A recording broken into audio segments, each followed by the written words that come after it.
నిజంగానే ఈ జాతకాలు చెప్పే వాళ్ళు చెప్పే రెమెడీస్ చేస్తే అదృష్టం వరిస్తుందా? జాతి రత్నాలు, ఉంగరాలు పెట్టుకుంటే అదృష్టం వరిస్తుందా అని అంటే సైంటిఫికల్ గా, ఆస్ట్రాలజికల్ గా ఇది ప్రూవెన్ అవుతుంది.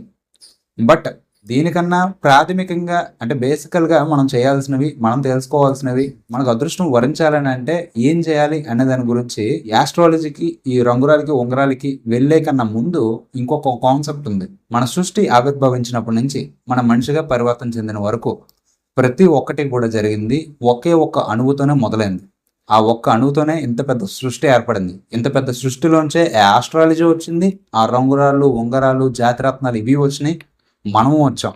అంటే వాటిలో ఏదైతే శక్తి ఉందో మనలో కూడా అదే శక్తి ఉంది కదా. వాటిని ఎలాగైతే దేవుడు తయారు చేశాడో మనల్ని తయారు చేసింది కూడా ఆ దేవుడే కదా. సో వాటిలో ఉన్న పవర్ మనలో ఎందుకు ఉండదు? సో ఆ పవర్ ఏంటి, ఆ ఫార్ములా ఏంటి అనే దాని గురించి ఈ వీడియోలో మనం మాట్లాడుకుందాం. ఈ వీడియోలో మనం డిస్కస్ చేసుకోబోయే టాపిక్ ఏముంటుందని అంటే జస్ట్ ఒక స్టోరీతో నేను స్టార్ట్ చేస్తాను అనమాట. ఈ కథ విన్న తర్వాత మీకు ఒక బిగ్ రియలైజేషన్ అవుతుంది అనమాట. ఎందుకు కొంతమందికి అదృష్టం వరుస్తుంది, ఎందుకు చాలా మంది దురదృష్టవంతులుగా ఉంటారు అనే దాని గురించి మీకు పర్ఫెక్ట్ ఆన్సర్ అనేది వస్తుంది.